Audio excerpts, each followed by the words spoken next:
First I will need to remove this small cover.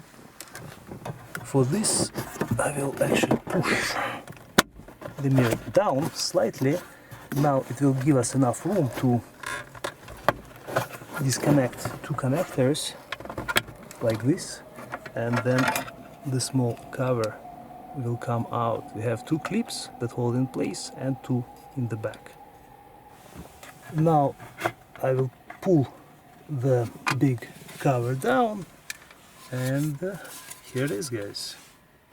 It's been held by these two clips, and this is where they will go. There is one opening for the clip on the right side and one more on the left, right here. Now I will disconnect this connector. You have to press on the side, on the clip here, to remove it.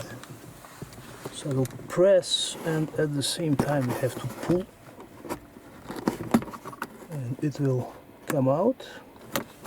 Next, guys, we will need to undo this clip on the side. It has you have to press on both sides of the clip, top and bottom.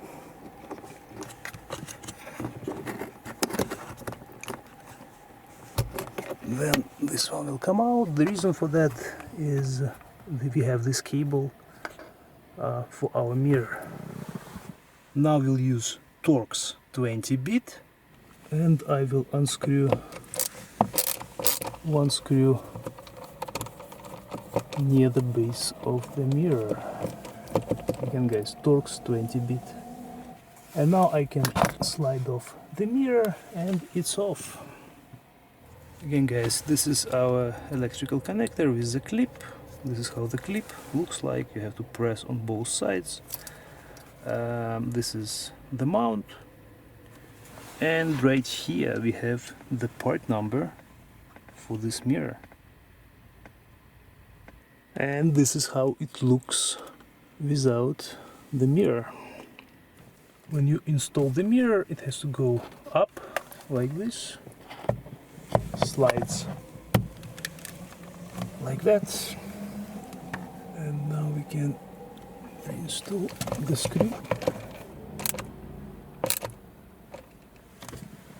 Now I will reinstall the clip that holds the electrical connector. It just snaps back in place, and we can now reinstall the connector. Now we'll reinstall the cover. First, guys, make sure that it goes over these openings for the hooks. Press it all the way against the windshield and push up all the way. And then these two clips on the smaller cover will go in first, like this. And then you can snap the upper ones back in place.